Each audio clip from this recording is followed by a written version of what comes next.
División de Educación Continua. Análisis del paquete económico e iniciativas fiscales 2024 y su impacto en la economía. Mi nombre es Yuridia Sánchez Castañeda, subjefa de esta División de Educación Continua, y es un gusto estar con ustedes esta tarde. La Facultad de Contaduría y Administración de la Universidad Nacional Autónoma de México, a través de su División de Educación Continua, agradecen su asistencia y les damos la más cordial bienvenida al webinar Análisis del Paquete Económico e Iniciativas Fiscales 2024 y su impacto en la economía. Saludamos a quienes nos acompañan vía Zoom y a quienes nos acompañan en la transmisión en vivo en nuestro canal de Facebook. Damos también la bienvenida a la maestra Araceli Mosqueda López, jefa de esta División de Educación Continua. Agradecemos también la presencia de nuestro ponente, el maestro Sergio Santinelli Grajales. Bienvenido, estimado maestro, y gracias por compartir esta tarde con nosotros. Cedo la palabra a la maestra Araceli Mosqueda para que nos comparta un breve mensaje. Gracias, maestra Yuri. Muy buenas tardes, todas y todos. Reciban un cordial saludo afectuoso del maestro Tomás Humberto Rubio Pérez, director de la Facultad de Contaduría y Administración de la Universidad Nacional Autónoma de México. Les agradezco nos acompañen en este webinar, en el que hemos preparado con el fin de hacer un análisis del paquete económico 2024, el cual entregó el Ejecutivo Federal a través del Secretario de Hacienda al Honorable Congreso de la Unión el pasado 8 de septiembre, para su análisis y aprobación. Este tema es muy importante, ya que presenta la forma en que se obtendrán los recursos financieros y donde se aplicará para que el Estado pueda llevar a cabo sus funciones. Es por ello que al conocerlo es vital de importancia para todos y cada uno de nosotros en todos los sectores del país. Agradezco especialmente al maestro Sergio Santinelli por su generosidad para compartir esta tarde con nosotros su análisis, sus comentarios, y muchísimas gracias, estimado maestro Santinelli. Sean bienvenidas y bienvenidos a este curso. Buenas tardes. Gracias, maestra Mosqueda. Para comenzar, les compartiré una breve semblanza de nuestro expositor, maestro Sergio Santinelli, licenciado en Contaduría, contador público certificado y con certificación en disciplina fiscal por el Instituto Mexicano de Contadores Públicos. También está certificado en Estados Unidos por la Georgia State Board of Accountancy y es especialista fiscal, contribuciones por nuestra Facultad de Contaduría y Administración y maestro en Derecho Fiscal por la Universidad Humanitas. Es socio director de Santinelli y Asociados, miembro activo del Colegio de Contadores Públicos de México y del Instituto Mexicano de Contadores Públicos, así como del American College of Forensic Examiners Institute, y miembro supernumerario de la Academia Mexicana de Derecho Fiscal.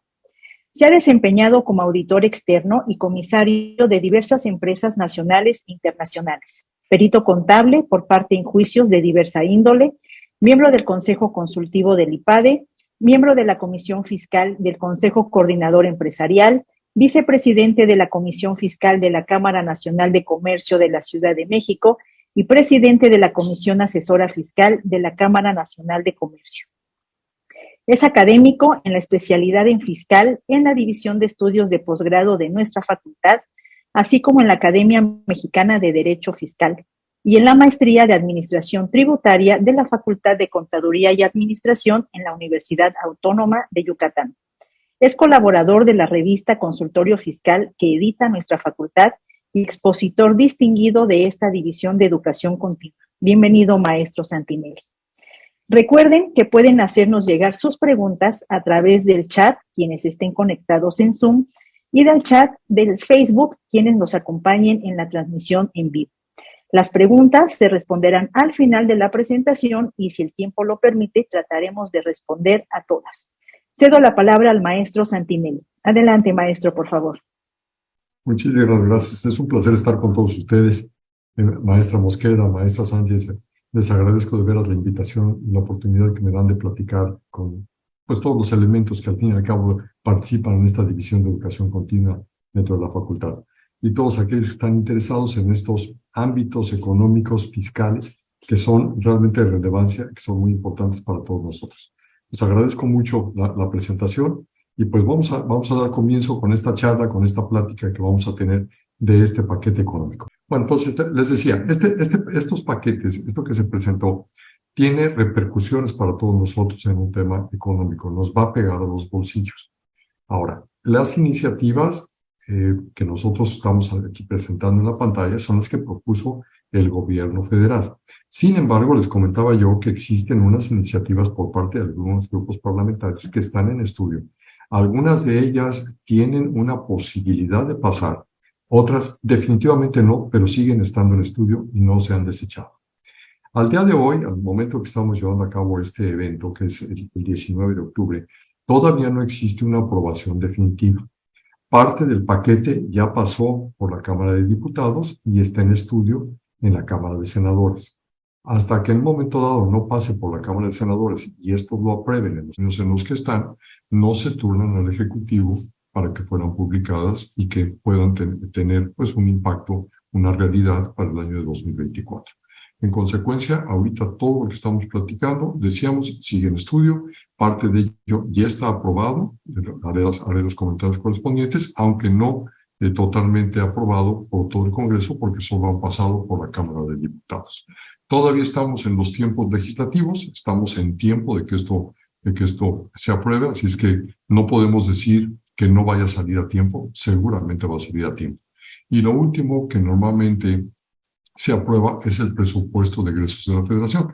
¿Por qué? Porque lo lógico es, primero tengo que ver cuáles son las políticas en las que estoy basando los ingresos, cuáles son los ingresos que pretendo como Estado, de dónde voy a sacar esos recursos, y ya que tengo los recursos aprobados, entonces viene en qué los voy a gastar. Entonces, lo último que siempre se aprueba es el presupuesto de egresos de la Federación. Bueno, haremos los comentarios de cada uno de estos conceptos. ¿Qué tenemos? Miren, para fijar en la ley de ingresos, que es la que establece, digamos, que el catálogo de los recursos que va a cobrar el Estado, pues se tiene que partir de una base económica. Y para esto hay una serie de elementos de los cuales escogí los más importantes para que hiciéramos esta reflexión a la cual me quiero permitir y ayudarles a hacer.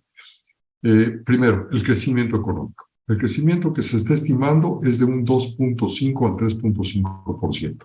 ¿Es un crecimiento viable o es inviable?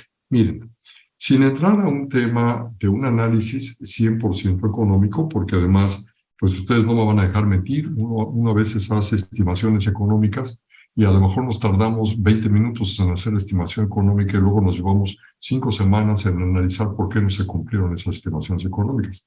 Desgraciadamente así sucede en economía. Pero miren, es complicado que podamos tener, desgraciadamente, y perdón que sea yo, no quiero ser ave de mal agüero, pero que sea negativo, es complicado que tengamos un crecimiento de esta naturaleza que llegue a hasta un 3.5%. No lo hemos tenido en lo que va de esta administración. Lo hemos tenido en algunas administraciones anteriores, pero tampoco se han rebasado estos porcentajes. Y miren, ¿cómo se da un crecimiento económico? Permítanme hacer un ejemplo, como yo lo llamo, coloquial, de vida práctica. Si ustedes en su casa, todos deciden aportar una cantidad a un fondo para de ahí gastarlo, y esa cantidad la gastan en ustedes mismos, lo que implica es que nunca habrá crecimiento. ¿Por qué? Porque el recurso que sale de una bolsa entra a la otra y se vuelve a gastar en la otra bolsa. Y entonces lo único que estamos haciendo es darle vueltas al mismo dinero que se tiene. Cosa muy diferente es que además me invitaran a un tercero a que participe en ese fondo para que entonces hagamos un negocio adicional y entonces yo aporte cantidades adicionales a las que ustedes aportan. Si lo hacemos así, entonces su propio fondo va a crecer. ¿Por qué? Porque ya invitaste a alguien, ya hay un crecimiento económico. No es nada más darle vuelta al mismo dinero, sino estamos trayendo recursos de otro lado. Para los efectos, para que nosotros podamos tener un crecimiento como se está estimando aquí, entonces no se requiere nada más de que la economía del país, se quede cerrada dentro del país, sino tenemos que tener inversión extranjera. Si viene inversión extranjera y entran recursos al país, Entonces sí logramos que exista un crecimiento. ¿Por qué? Porque no se le está dando vuelta al mismo dinero, sino está entrando dinero adicional con el cual producimos y podemos vender. Y esa venta, si se hace, por ejemplo, al extranjero, pues entonces con mayor razón entran recursos, porque ya no nada más es el tema del capital o los recursos o las aportaciones que trajo la inversión extranjera, sino que además estamos capitalizándola con ventas al extranjero, obteniendo utilidades que se quedan en nuestro territorio nacional. Y en consecuencia, ahí sí se da un crecimiento. Desgraciadamente, en toda la política económica que hemos tenido y por el tipo de, pues en cierta forma, político, económico, social que se ha manejado en estos tiempos, no estamos haciendo que se crezca la inversión extranjera. Por el contrario, a mí me da mucha pena decirlo, pero pues yo participo dentro de la economía y parte de lo que hago dentro del ámbito profesional es liquidar empresas. Y les puedo decir que desgraciadamente en este año del 2023 tengo un promedio de liquidación de empresas mucho más alto que en años anteriores y todas ellas son extranjeras. Pueden ser empresas nacionales, pero subsidiarias de entidades extranjeras. O sea, al fin y al cabo se está liquidando una empresa que había traído capital del extranjero en territorio nacional. Y eso me da tristeza, porque eso me lleva a esta reflexión que les estoy comentando. Si nosotros no damos los elementos que propicien que exista una inversión en nuestro país, el crecimiento no se puede dar.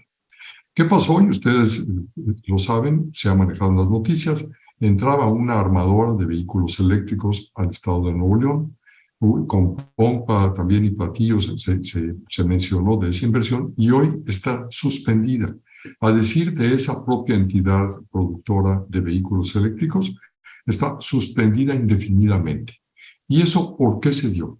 Se dio porque a juicio de los directivos de estas entidades, no se está, me refiero a entidad económica, me refiero a esta industria, no se están propiciando los elementos de seguridad que se requieren para que se pueda instalar en el estado de Nuevo León a esta armadora, a esta fábrica.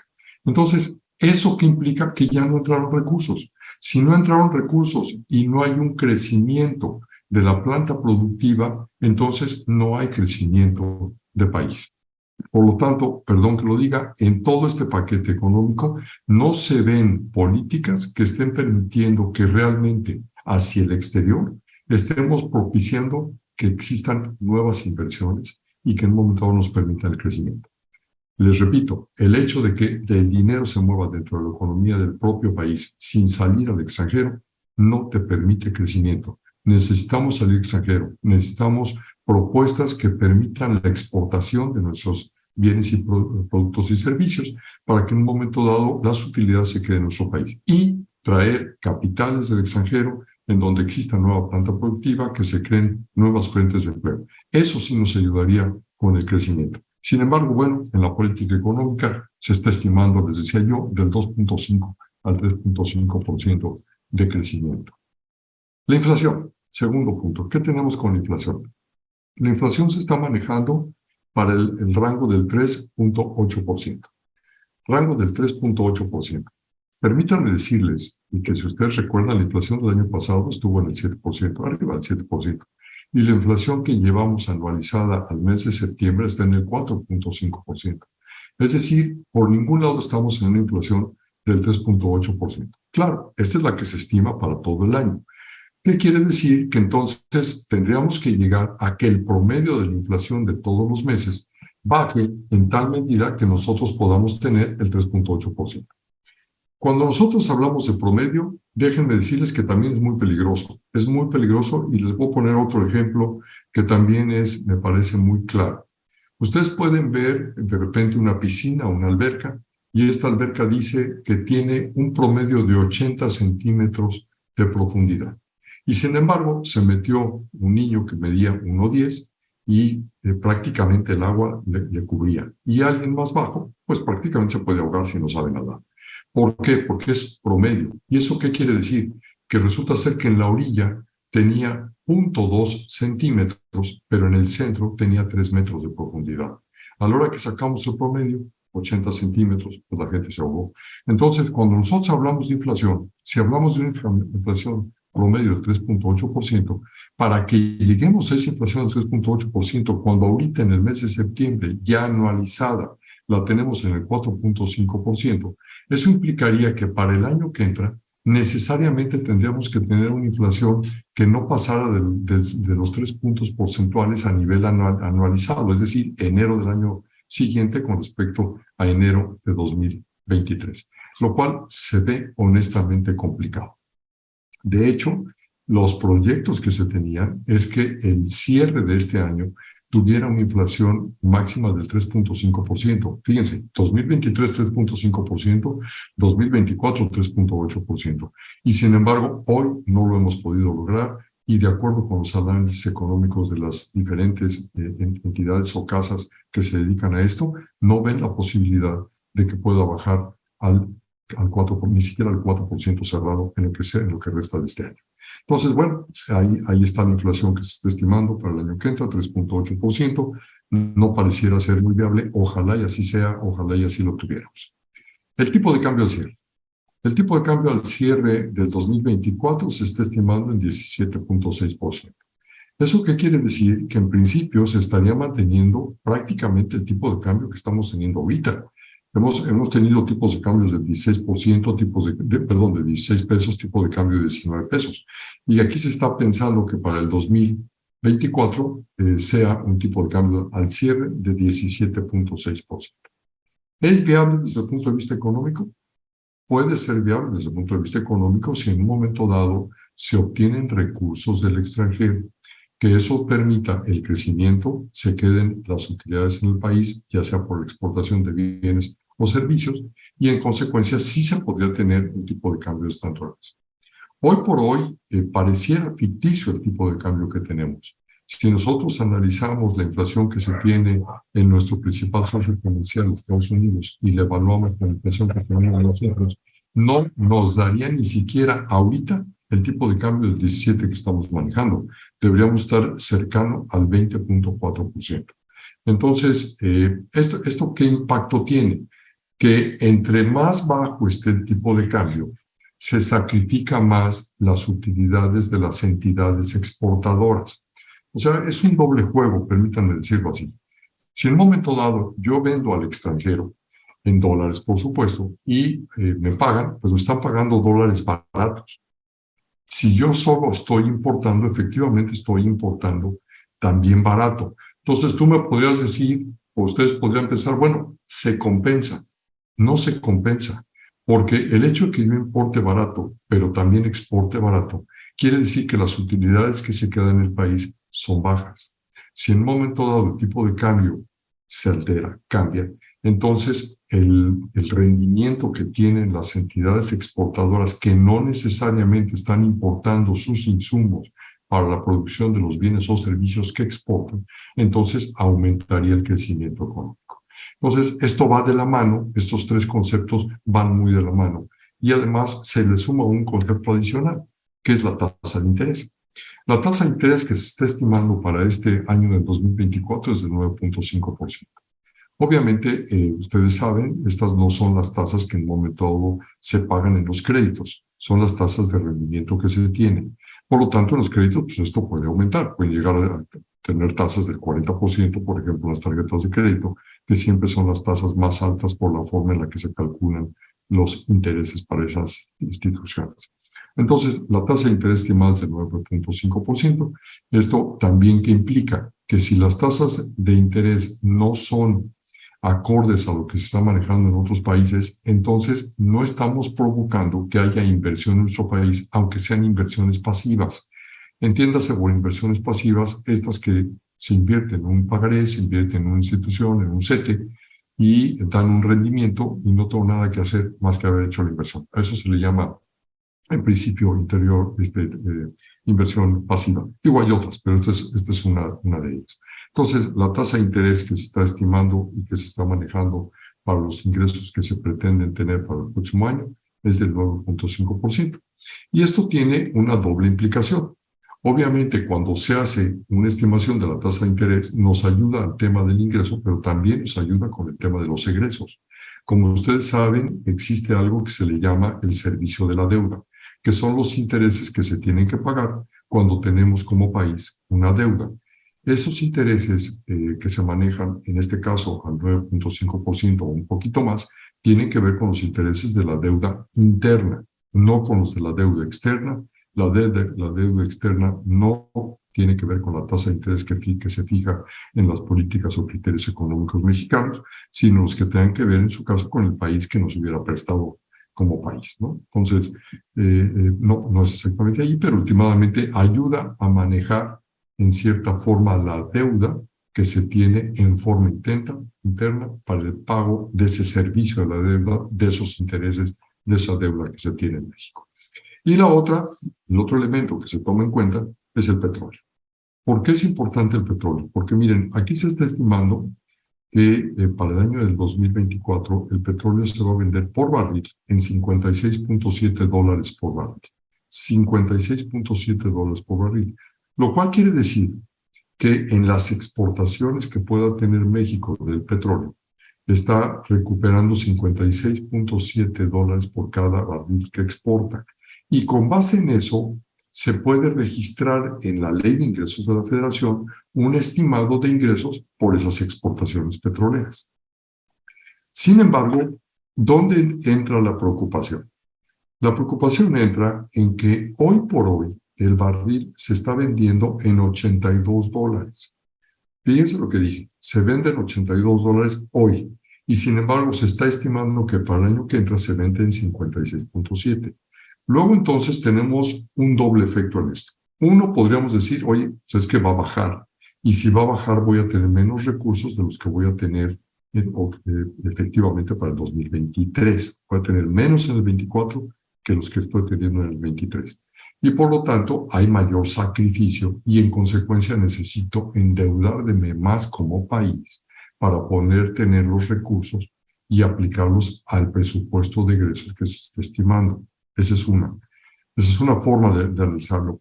Y la otra forma de analizarlo es, si yo estoy presupuestando como país $56.7 por barril, y me están pagando 82. Entonces quiere decir que no estoy etiquetando en la ley de ingresos como ingreso el diferencial, que prácticamente en números redondos estamos hablando de $27 por barril, que es casi un 50% de lo que se está vendiendo el barril en la estimación que se tiene ahorita. ¿Eso qué quiere decir? Que entonces no va a pasar por el Congreso de la Unión la aprobación de la estimación de ciertos ingresos.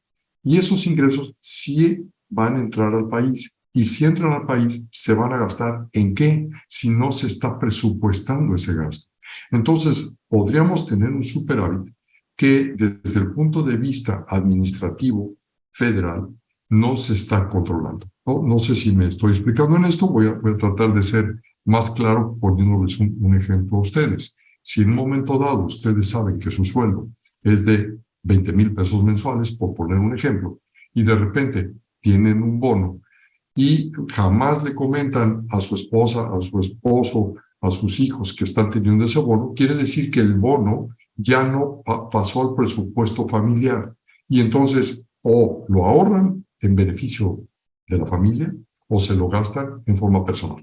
Eso es lo que me preocuparía que esto pudiera dar en un tema económico como país. ¿Por qué? Porque el Congreso, que últimamente es el que aprueba presupuesto de ingresos y presupuesto de egresos, es el que está diciendo, sí te acepto que cobres esto y sí te acepto que te lo gastes en esto.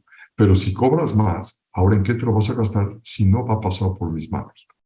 Ese es un tema preocupante porque iría en contra de lo que podríamos llamar la transparencia. Ese es el porqué en un momento dado me preocupa en cierta forma el tema.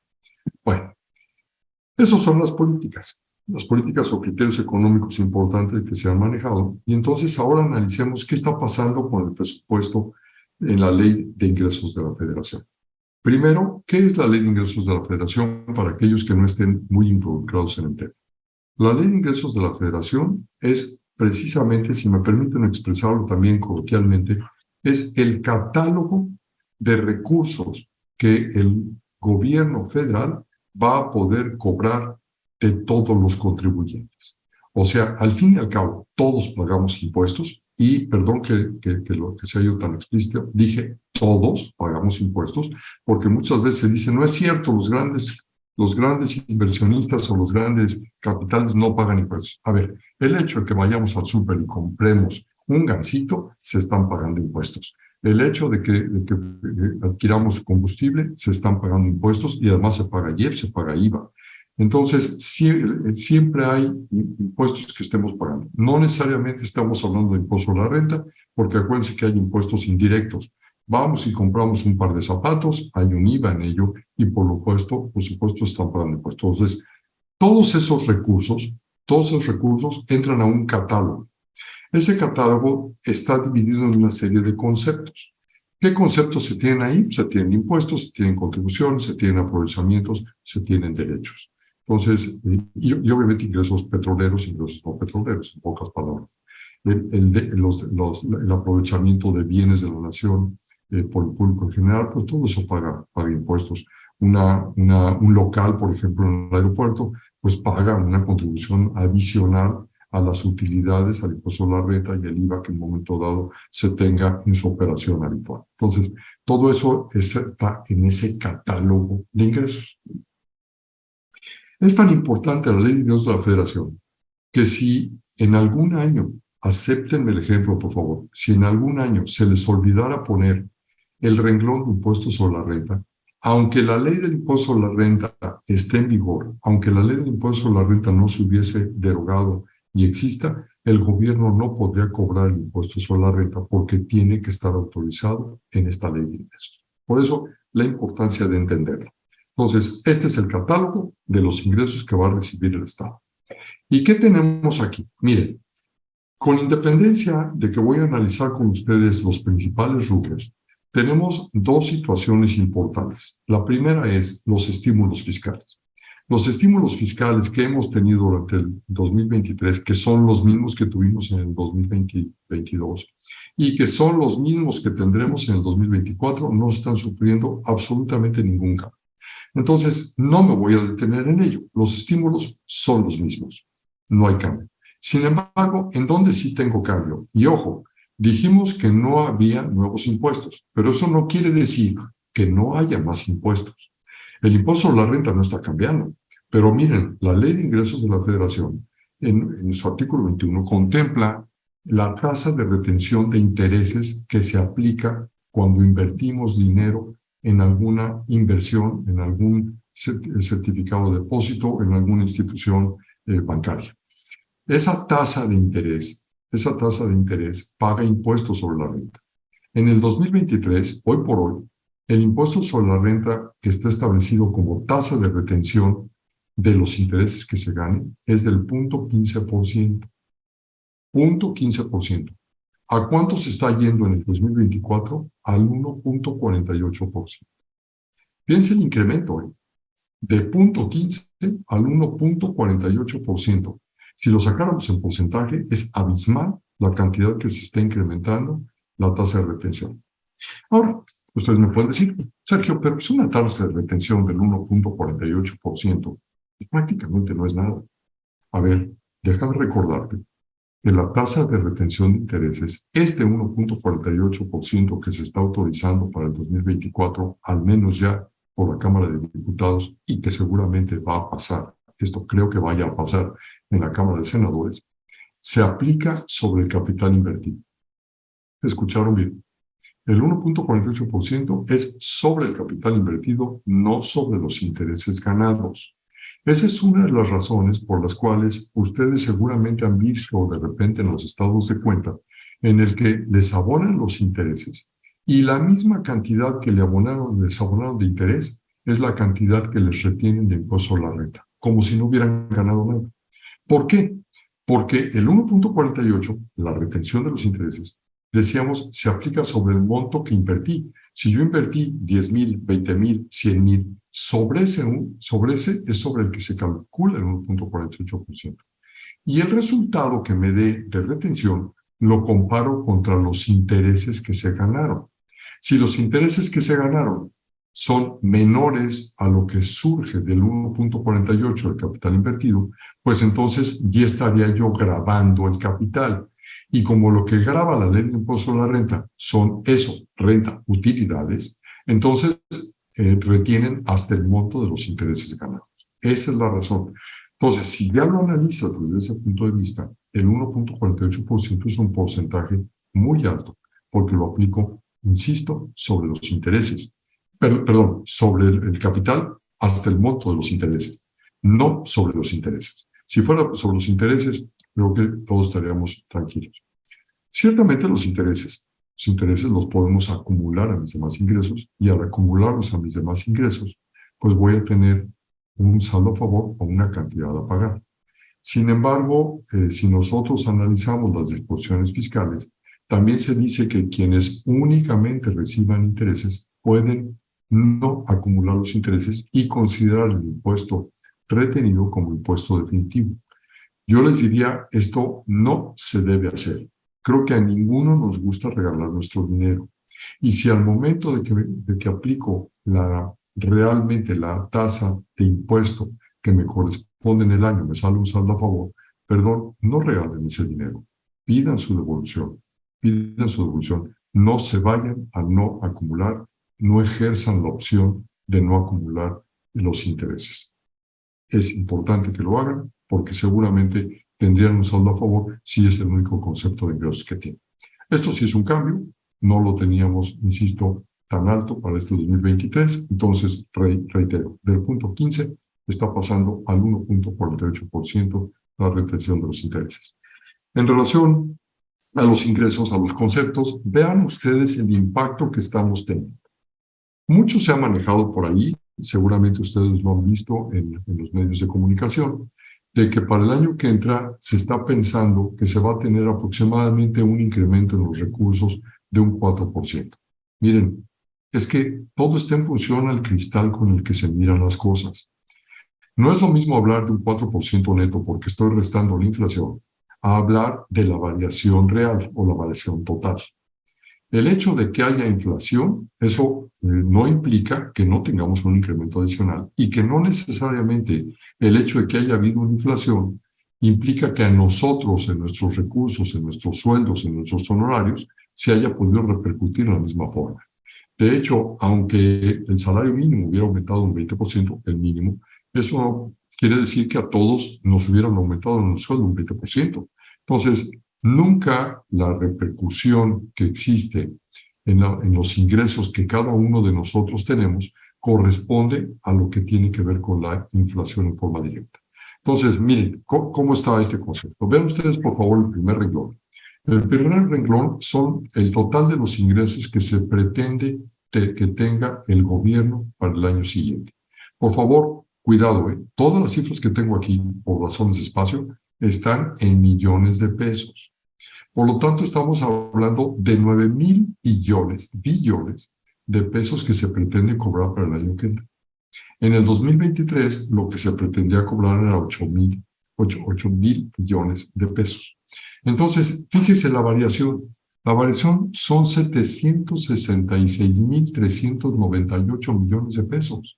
Esa variación quiere decir que se está permitiendo, que se está solicitando, que ya lo permitió la Cámara de Diputados, un incremento en los recursos del Estado del 9.23%.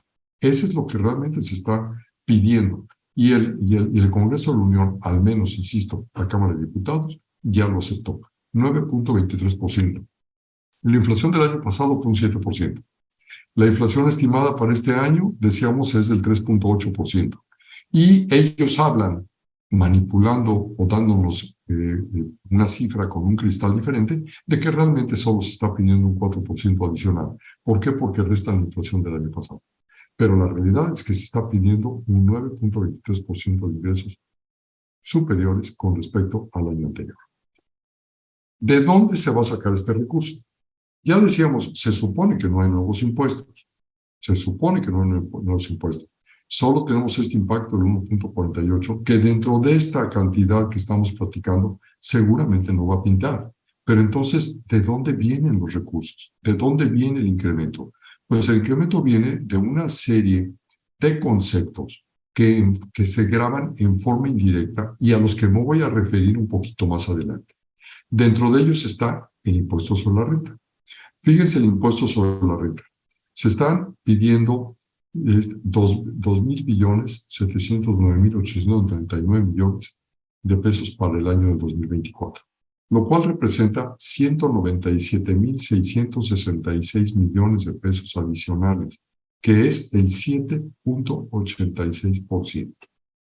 7.86% es lo que está pretendiendo el gobierno federal como recursos adicionales respecto del año del 2023, solo en el impuesto sobre la renta. ¿Pero cómo? Si no hay nuevos impuestos. Lo vamos a ver más adelante. En materia de IVA llama la atención, pero últimamente se pretende cobrar menos en 89.000 millones de pesos, que es un déficit de 6.27 con respecto al año anterior. ¿Esto por qué es? Por las políticas que se están teniendo respecto al gravamen del IVA. Y que me voy a referir, aparte de ello, también cuando analice yo un concepto que es la compensación en relación al impuesto al valor agregado, la compensación civil en relación al impuesto al valor agregado. Entonces, este concepto está disminuyendo, pero todos los demás están aumentando en una gran medida. ¿Qué pasa con el IEPS? IEPS, Impuesto Especial sobre Producción y Servicios. Eso significa IEPS, Impuesto Especial sobre Producción y Servicios. Muchos somos pagadores de este impuesto. Es otro impuesto indirecto, al igual que el IVA, se le traslada al consumidor, también es un impuesto al consumo, nada más que este está en determinado tipo de bienes. ¿Cuáles bienes son por los que pagamos IEPS normalmente? Miren, los combustibles automotrices. Los combustibles automotrices pagan IEPS, pagamos IEPS por las bebidas alcohólicas, por la cerveza, por las bebidas refrescantes, por aquellos alimentos de un alto contenido calórico, el hecho de comprar galletas, de comprar pan dulce, de comprar gancitos, ese tipo de productos, barritas energéticas, todo eso paga IEPS. Y ojo, además del IEPS, pagan IVA. El IVA es un impuesto que se causa incluso sobre impuestos.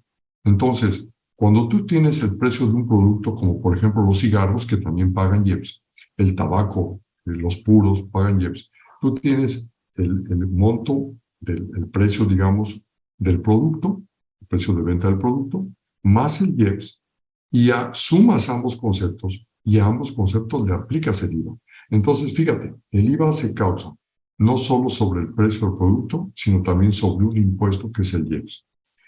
Bueno, ¿qué está pasando en materia de IEPS? Pues que el año que entra se pretende que se cobren 456.389 millones de pesos, cuando el año pasado, 2023, se tenían, perdónenme, esto es en combustibles, me voy a regresar primero al rubro genérico, son 688.000 millones de pesos que se pretenden cobrar para el año 2024, cuando el año anterior eran 486.212 millones de pesos. Es decir, hay un incremento del 41.52%, que equivalen a 201.870 millones de pesos adicionales. ¿Y esto de dónde va a salir? Ahora sí, parte de los combustibles. Fíjense los combustibles. El año 2023, 278.412 millones de pesos. Y en este año, del 2024, 456.389 millones de pesos. Un incremento nada más de 177.976 millones de pesos, que representa el 63%, 63.92%, prácticamente el 64% del incremento en combustibles automotrices. Sergio, ¿qué quiere decir esto? Esto quiere decir que va a costar más el combustible el año que entra. Miren, el tema de que se considere una baja de petróleo, si se considera una baja del petróleo, entonces hay menos recursos petroleros. Si hay menos recursos petroleros, menos recursos para el Estado. Si hay menos recursos para el Estado, ¿de dónde voy a sacar para las obras prioritarias? Pues tengo que repercutirlas de una forma.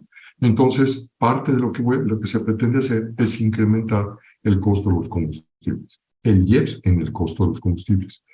Miren, ¿cuántas veces no se ha comentado, se ha platicado, se ha cuestionado de por qué no ha disminuido el combustible, el precio del combustible, que además había sido una promesa incluso de campaña. Pues porque el reducirlo implica, insisto, menos recursos para el gobierno federal. Y sin esos recursos no se pueden hacer las obras prioritarias que tiene esta administración. Y en consecuencia, pues, tenemos que respetarlo. Miren, actualmente se tienen una serie de estímulos fiscales.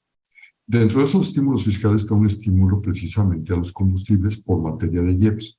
Entonces, cuando tú compras gasolina, está el precio de la gasolina, está el IEPS, está un IEPS por cuota y además un IEPS por porcentaje. Y a todo eso súmale el impuesto a valor agregado. Te puedo asegurar que se paga más de impuestos que del costo del combustible como tal. ¿Cómo se había estado tratando de ver que no subiera tanto el precio? Con unos estímulos fiscales que de hecho salen publicados casi diario en el Diario Oficial de la Federación. Y estos estímulos se mueven dependiendo de las zonas del país. Entonces, si realmente se quisiera disminuir el costo del combustible, se podría disminuir no tanto por el precio, por el costo de producción, sino por el IEPS, pero no se puede hacer. Insisto, no se puede hacer, porque si no, no se tendrían los recursos para todas estas obras. Entonces, bueno, el combustible va a aumentar su recaudación en un 64% para el año que entra. Otro impacto que tenemos dentro de este incremento de 201,000 millones de pesos en materia de IEPS, lo tenemos en las bebidas alcohólicas, la cerveza y las bebidas refrescantes, en donde en un momento se pretende cobrar 80,668 millones con respecto a los 72,854 millones que se tuvieron en 2023. Esto es, hay una variación, hay un incremento de 7,813 millones de pesos, que representan el 10,72%. Entonces, si vemos estos conceptos, quiere decir que hay una serie de elementos que se le está autorizando al gobierno federal para cobrar en forma adicional y que eso repercute, por supuesto, en los bolsillos de todos nosotros. Ustedes lo saben que los combustibles automotrices es para todos, es para el público en general, es para la industria. Todos necesitan de alguna forma algún tema de transporte. Algunos me han dicho en algunos eventos, oye Sergio, pero yo no tengo automóvil, a mí no me pega. Claro que te pega, porque últimamente el transporte público también utiliza combustible automotriz. Y si esto aumenta, pues tiene que aumentar el precio del transporte público. Y si aumenta el transporte público, pagas más. Y al pagar más, por supuesto, te va a repercutir en los bolsillos. Las bebidas alcohólicas. Las bebidas alcohólicas, estamos hablando de vinos, rones, bebidas espirituosas, que también se les conoce así. Entonces, todas estas, la cerveza, que curiosamente dentro de nuestra legislación no está considerada como bebida alcohólica, tiene un apartado especial, y las bebidas refrescantes, que son todas aquellas que están endulzadas con azúcar. Todas estas tienen cuotas especiales, tienen porcentajes de impuesto en algunos casos, en algunos otros son cuotas, pues todo eso es lo que está repercutiendo en este incremento. Y por supuesto, nos va a pegar en nuestros bolsillos, porque eso es parte de lo que tenemos que estar al fin y al cabo pagando. ¿En qué se pretende gastar? Bueno, así me regreso. Si se dieron cuenta, son 9,609 billones, 666,000 millones de pesos lo que se pretende cobrar. Pues obviamente se pretende gastar la misma cantidad. El total del gasto presupuestado, lo ven aquí en la parte superior de la lámina, son la misma cantidad que estamos teniendo como recursos. Es decir, pues primero hago el presupuesto de egresos y entonces veo cuántos recursos necesito y entonces veo de dónde lo voy a sacar. Es un poquito la forma en la que hacemos los presupuestos todos, incluso en el sector privado. Se maneja prácticamente igual. Entonces, pues nos vamos a gastar prácticamente todo lo que se pretende cobrar para el año del 2024. Y obviamente el incremento que se está teniendo en el presupuesto de egresos es el mismo que estamos teniendo respecto de los ingresos, el 9,23%, que es superior a lo que se tenía en el año anterior.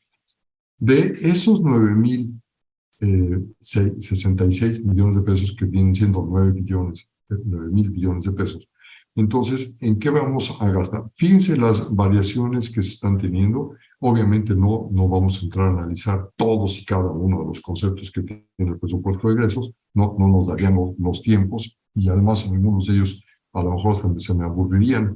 Pero miren, vean por ejemplo el tema del INE, el Instituto Nacional Electoral.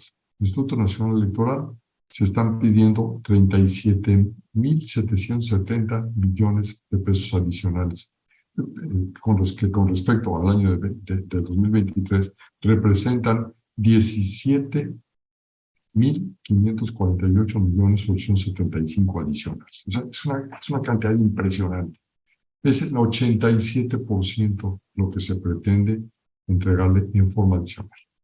¿Por qué? Miren, tiene cierta lógica. Por un lado, si bien es cierto, se ha criticado mucho a esta institución, que si en un momento gasta mucho, que si no es transparente. Bueno, no me voy a meter al tema del análisis de si hay transparencia o no hay transparencia. En lo personal, considero que el instituto hace sus funciones, pero últimamente en 2024 tenemos muchas votaciones que vienen, tanto en estados a nivel gobernaturas, presidencias municipales y obviamente la federal, la presidencia de la República. Entonces, obviamente tienen que tener recursos adicionales a lo que se tenía en el año 2023, que no se tiene el mismo volumen de eventos electorales como el que vamos a tener en el próximo año 2024. Entonces, tiene cierta lógica. Eso no quiere decir que se le vaya a autorizar esto. Como les decía yo al inicio de la plática, ya se tiene prácticamente autorizado el presupuesto de ingresos. Y en consecuencia, pues podríamos presuponer que todo lo que está en el presupuesto de ingresos se va a aprobar. Pero es solo suponer. No necesariamente implica que efectivamente se le vayan a otorgar los recursos que se están solicitando. Pero les decía, es impresionante el 87% de incremento que se pretende. Pero es aún más impresionante lo que se pretende entregar a la Secretaría de la Defensa Nacional. A la Secretaría de la Defensa Nacional, me voy a ir directamente a la variación, son 147.522 billones de pesos, lo que en forma adicional se pretende entregarle a la Secretaría de la Defensa Nacional. Esto es un 132%, en pocas palabras, adicional a lo que se dio en el 2023. Ya hemos comentado, todos a nivel nacional, seguramente ustedes también, pues que en un momento dado la participación que está teniendo nuestra Secretaría de la Defensa Nacional en temas que pudieran no ser necesariamente de su incumbencia, como es el tema de administrar aeropuertos, de administrar el Tren Maya, etcétera, porque esto debería estar realmente, creo, en temas concesionarios. Bueno, pues últimamente se le está dando. Acuérdense que ellos tienen la administración del nuevo aeropuerto y bueno, pues hay que darles recursos para que en un momento dado el aeropuerto pues se pueda mantener. Entonces, parte de esos recursos van a salir de este tremendo incremento del 132% que se está pretendiendo entregar a la Secretaría de la Defensa Nacional. ¿Creen ustedes que pase? Yo creo que pase. Yo creo que pase. ¿Por qué? Porque se le está dando mucha fuerza a esta institución. No estoy en contra, por supuesto, de ello, no, en lo más mínimo. En lo que estoy en contra es si están dentro de las funciones que le corresponden como institución o se le están dando funciones que no son algo que debiera ser de su propia actividad. En fin, ahí está. Y contrario a lo que se podría pensar, ¿qué pasa con el sector salud? Bueno, ¿cuánto no se ha criticado el tema del sector salud? Si hay abasto o no hay abasto de medicamentos y cosas por el estilo. Bueno, pues simplemente para el año que entra se está pretendiendo reducir el presupuesto del sector salud en 112.626 millones de pesos adicionales. Es decir, un presupuesto menor en el 54%. Entonces, si ahorita se está quejando, nos estamos quejando de que no hay medicamentos, de que no se tiene la atención que se debería tener, que las instituciones del sector pues cada vez adolecen de más problemas de mantenimiento, etcétera, pues reduciéndoles el presupuesto para el año 2023, la situación va a ser peor. Aquí no lo puse, pero también tenemos una situación similar con el tema de la educación, con el tema educativo. Sin embargo, las cifras no eran tan importantes como se está viendo aquí en el sector salud, y por eso no las puse. Pero fíjense lo grave del asunto. Un 53%, casi 54%, 30% menos de presupuesto que se va a destinar al sector salud. Entonces, desgraciadamente, vamos a tener más deficiencias en el sector salud federal. En cuanto a energía, al sector de energía se pretende incrementar en el 289%, casi un 290% más del presupuesto que se tenía. Ahí tienen ustedes la cifra, 143 mil millones de pesos adicionales que se les pretende entregar en el año de 2024.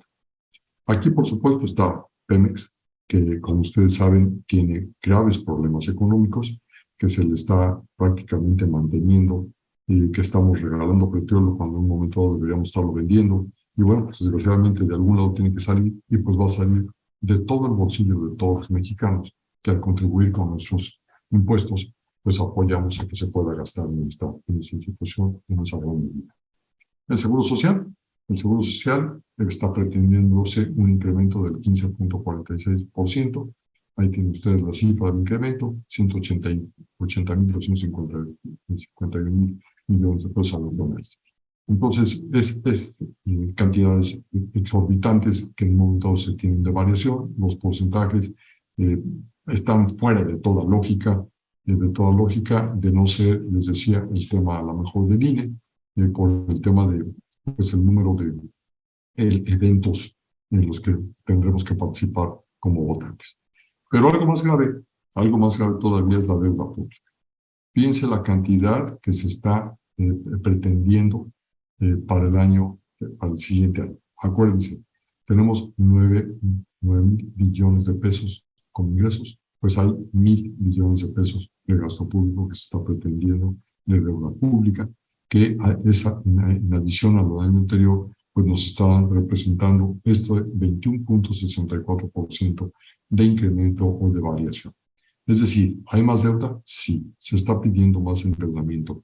Si no se logra este endeudamiento, no se podría llevar a cabo muchos de los gastos que está pretendiendo el gobierno, entre ellos, pues las obras prioritarias que se tienen y que, por supuesto, están saliendo mucho más caras de lo que originalmente se tenía pensado. Entonces, ahí está esa cantidad, es exorbitante, y pues ojalá algún día lo pudiéramos ganar todos nosotros. ¿Dónde están los programas prioritarios? Los programas prioritarios, pensión de adultos mayores, 465,000 millones de pesos. ¿Está bien o está mal? Yo creo que está bien. Sabemos que hay mucha gente que no tiene una pensión, que no tiene recursos, y que creo que de alguna forma todos ayudamos a contribuir. Lo que está mal es que se crea que lo regala el gobierno. El gobierno no lo regala. Últimamente todos con nuestros impuestos estamos participando. El otro día una persona me decía, oye, yo no me voy a inscribir al programa de pensión de adultos mayores, ya estoy por cumplir 65 años, pero yo no quiero que me regalen nada. Y mi respuesta fue, oye, perdóname, no te están regalando nada. También es producto de tu propio impuesto. Tú tienes una jubilación y como jubilado pagas impuestos. Lo único que están haciendo es darte una parte de lo que pagaste en impuestos. Entonces, si lo analizamos, creo que es bueno. Yo no critico que existe esa pensión para adultos mayores. Es algo que se necesita a lo mejor como país por todas aquellas personas que no tienen. Ahora, desgraciadamente, mucho se comenta que no siempre la pensión llega a todos los adultos mayores que debería llegar. Ese es otro tema. Esos son temas que la autoridad federal debería tener mucho cuidado para que esto no se dé. Becas. Las becas se están pretendiendo 87,675 millones de pesos para el año 2024. Yo en lo personal sí la critico. Creo que no el destino que se le está dando a este dinero no es el adecuado.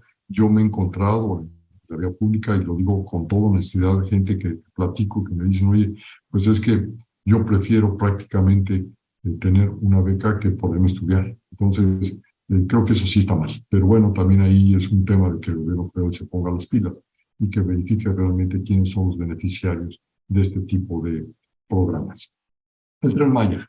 El Tren Maya, pues sabemos que ha costado muchísimo, mucho más de lo que estaba presupuestado, y todavía se pretende que para el año que entra, porque no está terminado, se tenga una erogación de 120,000 millones de pesos adicionales a lo que ya se gastó para el Tren Maya. ¿Y esto de dónde va a salir? Pues por supuesto del presupuesto de ingresos de la ley de ingresos de la Federación, pero en forma adicional, fíjense lo que les puse aquí, la Ley Federal de Derechos está estableciendo el derecho por la emisión de las visas para los visitantes. Y ese dinero, en lugar de que entre a toda la arca de la nación y se gaste en todo el gasto público como fuese necesario, se está catalogando. Y se está catalogando exclusivamente para el Tren Maya. Entonces, todo lo que se obtenga del gobierno federal por ese derecho, por visas que se otorgan a los visitantes que entran a nuestro país, se va a mandar al Tren Maya. Entonces, parte de los recursos saldrán de esas visas. Últimamente, decíamos, ha salido más caro de lo que está. Yo estoy, por razones de geografía, muy cerca. Yo estoy en Mérida, estoy en Yucatán, y he visto el tema de la construcción, he visto todo este tema de si hay o no hay devastación. Me ha tocado ver si en un momento aquí está terminado o no está terminado. Es eléctrico, todavía no están las subestaciones, entonces de que se necesitan recursos, indiscutiblemente se necesitan recursos también para terminar y tener las subestaciones, con independencia del propio vehículo, que ahorita se tiene uno, pero se tiene que tener más, porque no puede haber nada más uno que vaya y regrese, tendrá que haber uno de ida y vuelta por lo menos, ¿no? Entonces, pues se tiene que gastar en esos conceptos. Entonces, como vemos, es impresionante la cantidad de los recursos que se está pretendiendo gastar, impresionante la cantidad de los recursos que se está pretendiendo tener para el año 2024, pues para poder hacer frente a todos esos gastos. Si en un momento dado no estamos teniendo impuestos adicionales, aunque sí un incremento en esa pequeña tasa que les decía yo del 1.48% sobre el capital invertido para retener sobre los intereses, bueno, entonces, ¿de dónde sale lo demás? Si no hay incrementos de impuestos y no hay nuevos impuestos. Bueno, pues sale de una serie de elementos o medios que la autoridad fiscal ha tomado para tratar de evitar la evasión y la elusión fiscal. Y me voy a referir a ellos en este momento para que podamos ir entendiendo realmente de dónde salen los recursos y por qué hablo de que existen, que también voy a ver más adelante, una serie de contribuciones adicionales que cada uno pagamos en una forma indirecta. Por favor, no hablo de impuestos indirectos, no quiero que haya confusión en ello. Hablo de que contribuimos en gran medida también en una forma indirecta y a lo mejor no nos damos cuenta. Pero eso representa al fin y al cabo un aumento de impuesto en lo que yo contribuyo. Es decir, mi tasa efectiva de contribución es más alta de lo que pareciera ser. Miren, si algo establece este presupuesto que se presentó, estos criterios de política económica, es de que se pretende alcanzar una recaudación récord, vean en la parte superior de su lámina, por favor, una recaudación récord del 14.4% del Producto Interno Bruto. Es altísimo esta recaudación. ¿De dónde va a salir esta recaudación? Otra vez decíamos, si no hay nuevos impuestos. Bueno, pues de estos elementos que les estoy analizando, que les voy a analizar en esta lámina. El primero de ellos, la eliminación de la compensación universal. Como ustedes recordarán, se eliminó el que si teníamos un saldo a favor, por ejemplo, del impuesto al valor agregado, lo pudiera yo aplicar contra el impuesto sobre la renta que tuviera yo que pagar en forma propia, en forma directa, o bien por retenciones que hubiera yo efectuado. Bueno, ya no lo puedo hacer, eso se eliminó, ya tenemos años que se eliminó, pero al fin y al cabo eso repercutido en un beneficio para la autoridad fiscal. ¿Por qué? Porque los saldos a favor ya no se pueden aplicar contra otros impuestos, a fuerza en su caso tengo que pedir la devolución, y lo sabemos, no me van a dejar mentir, cada vez que pedimos una devolución hay trabas y trabas y trabas. Hace poco pedimos la devolución, se los juro, de un saldo de 22,000 pesos y nos llegaron 14 hojas de requerimientos de información, dentro de las cuales pedían hasta fotografías del activo fijo de esta entidad económica. Entonces, la compensación universal nos ha perjudicado como contribuyentes. Ahí, al fin y al cabo, tengo que seguir pagando un impuesto aunque tenga un saldo a favor por otro lado, y ese no lo recupero con la oportunidad o la prontitud que yo quisiera recuperarlo en su caso. Y por otro lado, para el gobierno, pues para el gobierno tiene una recaudación porque no está compensando y pone en cierta forma trabas en las devoluciones. Las trabas en las devoluciones se dan, por supuesto, más a las entidades económicas que a las personas físicas. Si ustedes tuvieron un saldo a favor en su declaración anual del 2022, la regresaron muy rápidamente, aunque dependía de los montos. Ya montos altos, hay trabas y ponen pues una serie de conceptos y elementos a comprobar para tratar de poder obtener esa devolución. La prohibición de la condonación de impuestos. Como ustedes recordarán, se elevó a rango constitucional el que se prohibía que se condonaran impuestos. De que se están condonando impuestos, perdónenme, sí se están condonando, pero últimamente ya no se está haciendo en una forma tan arbitraria como al parecer se hacía en años anteriores. Entonces, esa prohibición ha ayudado a que la recaudación que tiene el gobierno federal se esté incrementando.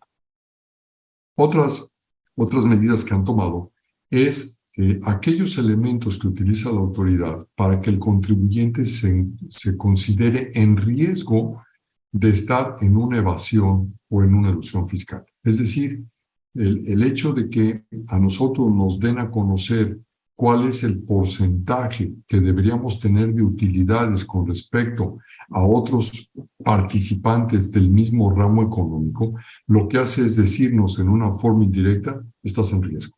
Esa percepción de riesgo ha provocado que muchos contribuyentes ya no dejen de pagar impuestos en algunos casos, o bien ya no se financien, si me permiten expresarlo así, con impuestos, que además les aclaro, financiarse con impuestos es lo más caro que existe. Es preferible un crédito bancario que financiarme con impuestos. Entonces, bueno, ¿y eso qué nos lleva? A que ha aumentado la probabilidad de ser sancionado, es decir, la fiscalización, el hecho de que la autoridad fiscal pueda llevar a cabo sus actos, sus facultades de comprobación y que en un momento dado nos sancionen. Y la otra, que las sanciones como tal han aumentado en sus conceptos.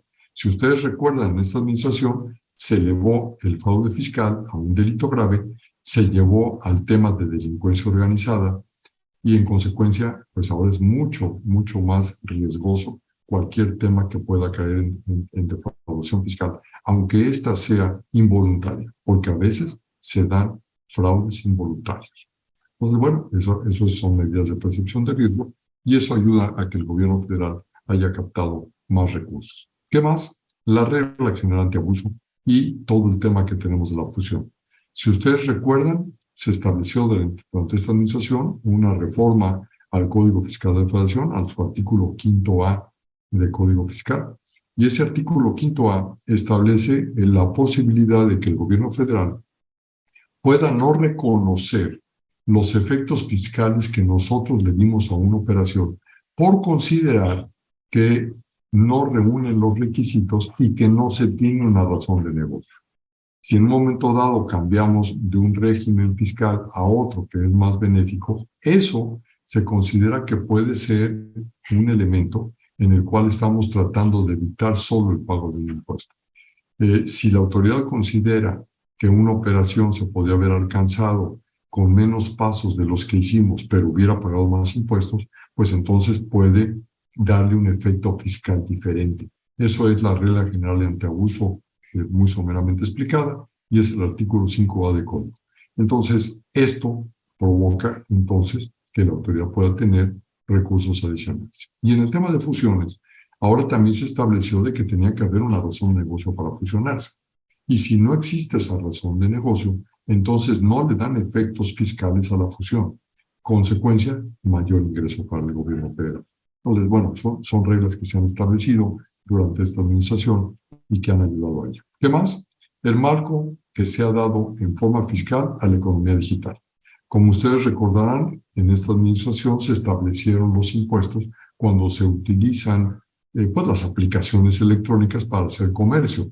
Entiéndase pues el Mercado Libre, por ejemplo, el que se utilice Facebook y algunas otras plataformas. Si a través de estas se hacen operaciones comerciales, pues ya se tiene una regulación especial, ya hay un tema de retención, ya hay un tema en que los contribuyentes tengan que pagar impuestos por esos conceptos en una forma diferente a como se tenían haciendo, si es que no se hacían, y entonces pues ese ha incrementado los recursos del gobierno. Esto muchas veces decimos, oye, señor, pues es que sí es un nuevo impuesto. No, últimamente ya había un impuesto, al fin y al cabo, si tú tenías este tipo de operaciones. Lo único que hicieron fue regularla en forma diferente, y al regularla en forma diferente, gente que no estaba haciendo los pagos, ahora sí está contribuyendo. Entonces, ahí sí doy la razón en el sentido de que no existe un nuevo impuesto, sino una regulación adicional, pero al fin y al cabo esa regulación adicional ha permitido que a través de la comercialización de compras y ventas dentro de la economía digital tenga el Estado mayores recursos. Entonces, por eso se da. Y recordemos que nosotros en nuestro país hemos incrementado algunas medidas, hemos implementado algunas medidas que tienen que ver con el BEPS, que en un momento dado es tratar de ver en qué país están generando los recursos, en dónde se debe pagar el impuesto y que no se distraigan hacia otro país. BEPS son las siglas en inglés, pero al fin y al cabo de lo que se trata es que se pague el impuesto en donde en un momento dado deberíamos estar. Y nosotros en nuestro país se han aplicado las siguientes acciones que están dentro de BEPS. La acción 12, que es la revelación de los esquemas reportables.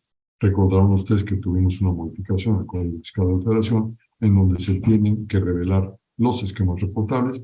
No todos lo están haciendo. Desgraciadamente la legislación no es clara, se tiene una serie de conceptos y elementos oscuros vía las diferentes cámaras y el propio Consejo Coordinador Empresarial, la Comisión Fiscal. Se ha tratado que la autoridad fiscal pues dé reglas más acordes a nuestra economía, que estén más claras para su aplicación, pero desgraciadamente no se ha hecho. Bueno, el caso es que ese es uno de los elementos.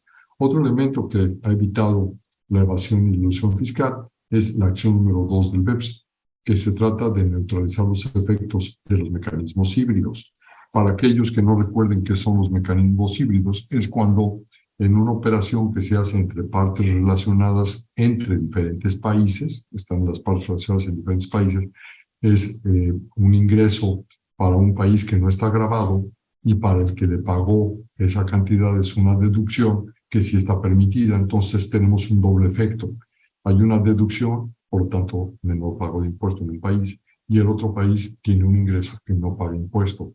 Entonces, el efecto es doble, no pago de impuesto en los dos países. Esos son un ejemplo de mecanismos híbridos. Entonces, bueno, con la acción 2 se trata de neutralizar parte de esos efectos y por eso hemos tenido algunas reformas de los conceptos no deducibles en el artículo 28 de la ley del impuesto a la renta en años anteriores. Y la acción 4, que es la de limitable deducción vía intereses, en las cuales recordaron ustedes que ahorita tenemos en vigor una limitante que va en relación al 30% de las utilidades ajustadas de las empresas cuando se pagan intereses a partes relacionadas y de otros países. Entonces hay una fórmula especial para su cálculo. Este no es el momento de platicar de esa fórmula, pero al fin y al cabo limita la deducción de los intereses.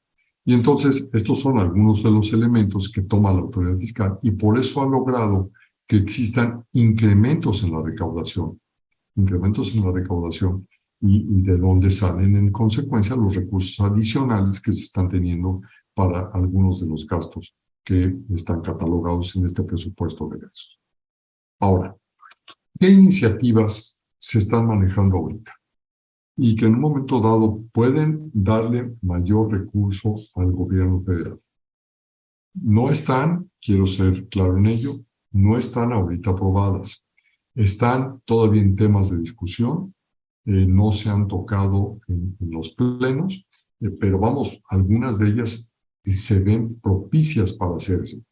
Una de ellas es volver a crear el impuesto a los depósitos en efectivo. Yo estoy seguro que dentro del auditorio que me está escuchando en este momento, que me está viendo en este momento, pues hubo gente que ya conoció el impuesto a los depósitos en efectivo. Bueno, se le está pretendiendo revivir y prácticamente a lo mismo que teníamos en su oportunidad. Dentro de los elementos básicos de este impuesto a los depósitos en efectivo es que quedarían exentos hasta 15,000 pesos. Es decir, todo lo que se deposite en una institución financiera por arriba de 15,000 pesos estaría gravado. ¿A qué tasa? A la tasa del 3%, la cual sería efectiva vía la retención de la institución bancaria. Es decir, al término del mes, la institución bancaria revisaría cuánto es lo que yo deposité en dinero efectivo, por favor, no transferencias.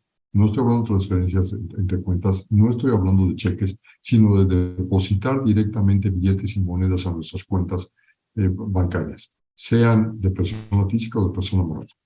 Ahí la tasa del 3%, la institución bancaria sumaría todos los depósitos que se hubieran tenido en el mes arriba de los 15,000 pesos, aplicaría el 3% sobre el diferencial y lo retendría. ¿Y qué pasa? Que ese impuesto sería acreditable, esa retención sería acreditable contra el impuesto a la renta. Dije ese impuesto porque es un nuevo impuesto, el impuesto a los depósitos en efectivo. Y en consecuencia, algunos de ustedes me dirían, Sergio, si se ha dicho que no va a haber nuevos impuestos, es muy probable que esto no pase. Efectivamente, si esto es un nuevo impuesto, es probable que no pase porque parte de la bandera que se tiene es de que no habrá nuevos impuestos. Sin embargo, parte de lo que se está manejando tras bambalinas es que esto se pretenda meter como un capítulo dentro de la ley de impuesto sobre la renta y en consecuencia no sería un nuevo impuesto, sino simplemente un anticipo adicional contra el impuesto sobre la renta, acreditado contra los pagos provisionales de ISR y acreditado contra el impuesto del ejercicio del impuesto sobre la renta. Y entonces ahí se le podría ver viable el que en un momento se dé. Ojalá y no lo tengamos, porque la realidad es que esto lo que estaría haciendo es que le estaría dando recursos al gobierno federal de una forma adicional y aunque se acredite contra el impuesto sobre la renta, va a tener un recurso directo que lo va a entregar la institución bancaria. Es decir, los vamos a financiar aunque luego me lo regresen. Y ese financiamiento a todo contribuyente, a todo aquel que se dedique a actividades empresariales, servicios profesionales o personas morales, pues le representa financieramente hablando un recurso adicional, aunque después lo recupere. Entonces, esto podría ser preocupante, pero al fin y al cabo está manejándose la situación. Otra cosa que se tiene, que yo creo que va a pasar, es una modificación a la Ley Federal del Trabajo. Se está pretendiendo que ahora exista algo que se le está llamando aguinaldo digno y que sean 30 días de salario en lugar de los 15 que tenemos. Si ustedes recuerdan, la Ley Federal del Trabajo establece un aguinaldo, una gratificación anual de mínimo 15 días. Ya cuánto dé cada empresa, no importa, pero el mínimo serían 15 días. Ese mínimo es el que se pretende modificar para que en un momento se llegue a 30 días y con eso tener un aguinaldo digno. ¿Qué comentarios puedo hacer sobre esto? Me parece correcto. Me parece que todos los asalariados pues realmente deberían tener un aguinaldo digno. Creo que 15 días de salario como aguinaldo son bajos, si lo vemos a nivel incluso de los otros países que participan en la OCDE.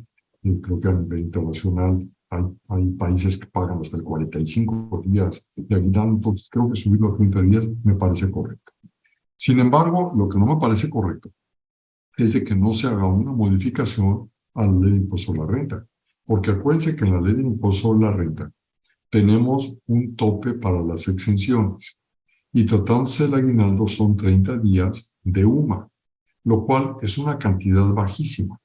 En consecuencia, en el momento en que se dé un incremento a los días de aguinaldo, si bien cada uno de los asalariados van a recibir más dinero, también van a pagar más impuestos, no solo por el hecho de recibir más dinero, sino porque su exención se queda limitada, esa no se está modificando.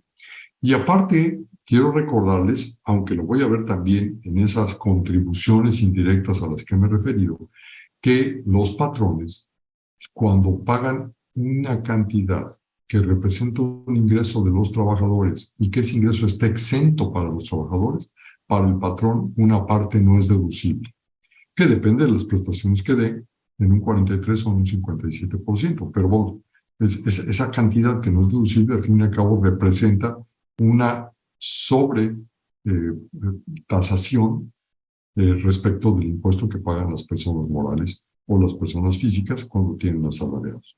Entonces, creo que eso debería contemplarse, debería modificarse y no solo nada más contemplar un incremento del aguinaldo para tener un aguinaldo digno. Entonces, yo aplaudo que esta disposición se apruebe, ojalá y así salga, y salga pronto. Sin embargo, sí creo que debería ir de la mano de modificaciones a las exenciones y a la deducibilidad de aquellos conceptos para los patrones. Eso es importante. Otra modificación que se está dando interesante y que además esta ya fue aprobada por diputados, no estaba en el paquete económico del Ejecutivo Federal. Esto fue propuesta directamente de los grupos parlamentarios y esta modificación es que se pague un 9% adicional por todas aquellas personas que tienen concesiones aeroportuarias. A ver, ¿de qué estamos hablando? ¿De qué estamos hablando y qué repercusión tiene? Cuando se tiene un aeropuerto, en un aeropuerto, pues existen una serie de servicios aeroportuarios, complementarios y comerciales. Servicios aeroportuarios, complementarios y comerciales. ¿Qué es esto? Por ejemplo, el combustible. El hecho de que se le surta combustible a un avión. El hecho de que el avión utilice una rampa. El hecho de que existan comercios en las unidades aeroportuarias, de tiendas, farmacias, restaurantes, etcétera. Se tiene eso. El hecho de que las líneas aéreas utilicen los pasillos, el hecho de utilizar el área que se llama sala de última espera para en un momento dado poder abordar el avión. Bueno, todos esos son servicios que las unidades aeroportuarias le cobran a las líneas aéreas. Y esto se da por concesiones aeroportuarias. Entonces, el gobierno federal tiene aeropuertos que administra en forma directa. Por ejemplo, el nuevo aeropuerto del AIFA, el Felipe Ángeles, lo administra la Sedena y en consecuencia ellos no tienen una concesión porque lo tiene directamente el gobierno federal. Sin embargo, tenemos otros aeropuertos que están concesionados a personas morales, porque además así lo dice la ley de aeropuertos, se tiene que concesionar a personas morales privadas. Entonces, hay sociedades mercantiles que tienen en administración aeropuertos. Esas sociedades mercantiles tienen la concesión de la administración del aeropuerto. Bueno, a ellos ahora van a tener que pagar un 9% adicional como derecho al gobierno federal para en un momento dado pues sufragar todos los gastos que necesita el gobierno federal. ¿A quién, ojo con lo que voy a decir, a quién se le va a destinar ese 9% adicional? Se le va a destinar a la Secretaría de la Defensa Nacional y a la Secretaría de Marina.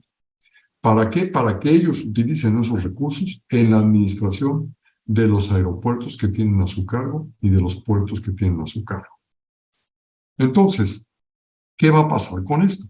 Si los concesionarios de aeropuertos privados van a tener que pagar un 9% sobre el ingreso bruto, ojo con lo que dije, 9% sobre el ingreso bruto de lo que cobren de combustible, rampas, comercios, restaurantes, etcétera, de todo lo que cobren, el 9% lo tienen que pagar en un derecho. Y ese derecho que entra a la Secretaría de Hacienda y Crédito Público, que es la que lo va a administrar, ya sé que se paga a través del SAT, pero lo administra la Secretaría de Hacienda y Crédito Público, va a voltear y se lo va a entregar a la Secretaría de la Defensa Nacional y a la Secretaría de Marina. Y estas dos entidades van a tener que crear unos fideicomisos para que a través de los fideicomisos se hagan los gastos de los recursos que han obtenido. Y decíamos, ¿en qué lo van a destinar? Lo pueden aplicar a las unidades que ellos administran, a los aeropuertos o puertos que ellos administran. Entonces, esto es un recurso adicional. ¿Y esto qué repercusión tiene con nosotros? Pues mucha, porque eso va a implicar un incremento de los boletos, de los tickets que compramos para viajar en los aviones. Porque ¿a quién se le va a repercutir? Obviamente, si el concesionario tiene que pagar un 9% del ingreso bruto, pues lo va a repercutir dentro de sus precios a las líneas aéreas. ¿Y las líneas aéreas de dónde sacan los recursos? Pues de la venta de los boletos. Por lo tanto, nos van a costar más los boletos. ¿Qué se está haciendo con eso? De una u otra forma empujar a que se utilicen, ojo con lo que voy a decir, que se utilicen aeropuertos administrados por el gobierno federal. ¿Por qué? porque este 9% no estaría en el Aeropuerto Internacional Felipe Ángeles, porque se lo administra la Sedena. Ellos no tienen una concesión. Como no tienen una concesión, no tienen que cobrar esto. Entonces, como no cobran esto, pues seguramente va a ser más barato para una línea aérea volar ahí, aunque no se tengan los permisos internacionales para ello. Entonces, se va a sujetar a los vuelos nacionales. Pero mi preocupación, insisto, es que van a incrementarse los costos de los boletos de avión. Eso es lo que va a representar esto, y eso, al fin y al cabo, es un elemento más de inflación. Y si no es un elemento más de inflación, aquella tasa que se está prometiendo del 3.8%, pues prácticamente podría ser inalcanzable.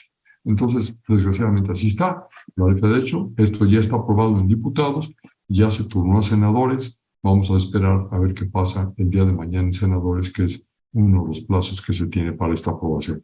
Entonces, a ver qué pasa. Ojalá y no se diera, pero últimamente se tiene eso. Ahora, tiene otro problema esto. Es inconstitucional. ¿Por qué es inconstitucional? Porque acuérdense que uno de los principios constitucionales de los impuestos es que se le dé trato igual a los iguales. Es el principio de equidad. Y se está dando un trato diferenciado. ¿Por qué? Porque esto solo lo pagan los concesionarios de aeropuerto, pero no lo paga el gobierno federal en los aeropuertos que en momento tiene. No se paga a sí mismo. En consecuencia, es inconstitucional porque no es un impuesto para todos. En fin, ahí está esa iniciativa. ¿Qué otra iniciativa tenemos? Miren, en materia de IEPS, tenemos estas tres iniciativas. Cada uno de estos puntos es una iniciativa diferente. Yo, para ser honesto, creo que no se van a dar, que no van a pasar. Sin embargo, bueno, se las tengo que comentar. La primera de ellas tiene que ver con la producción de mezcal artesanal y ancestral. Cuando se produzca mezcal artesanal y ancestral, siempre y cuando no se tenga una producción superior a 50,000 litros anuales, el IEPS quedaría exento para estas bebidas. El IEPS en estas bebidas es del 53%. Sí, oyeron ustedes bien, el impuesto especial sobre producción de servicios es el 53%. Por lo tanto, cuando ustedes compran un roble, cuando compran ahorita un mezcal, cuando compran un tequila, del precio se suma el 53% por IEPS. A ambos conceptos el 16% de IVA, entonces ya viene el precio de venta al que compramos. Fíjense la cantidad de impuestos que estamos pagando por una bebida alcohólica. 53% de IEPS más el 16%, incluyendo ese IEPS. Entonces, estamos pagando prácticamente en números redondos casi un 80% de impuesto en bebidas alcohólicas de esta naturaleza. No todas pagan lo mismo, si quiero ser claro, ¿eh? No todas pagan lo mismo. Por ejemplo, los vinos de mesa, que lo tengo en el siguiente concepto, pagan un 25%. Pero lo que es el mezcal ancestral, los tequilas, los rones, por el contenido alcohólico, llegan a esa tasa del 53%. Entonces, bueno, pues la propuesta es que el mezcal artesanal y ancestral, con tope de 50,000 litros anuales, no cause IEPS. Por lo tanto, estas bebidas serían más baratas, en su caso, para su consumo. Vinos de mesa. Los vinos de mesa se está proponiendo que la tasa sea del 0%. Ahorita lo tenemos en un 25%, para cerrar los números, 25.3, pero va a ser un 25%. Se está proponiendo que quede en la tasa del 0% y que en la venta pública en general quede exenta. Es decir, el fabricante, tasa del 0%, por lo tanto, tendría derecho a acreditar el IEPS que le hubieran trasladado en los insumos, generar un saldo a favor y pedir la devolución. Y al público en general, en la venta al público en general, quedaría exento. Si ustedes ahorita van a cualquier súper a comprar algún vino de mesa, les cobran el IEPS del 25% más el 16% más el costo del producto.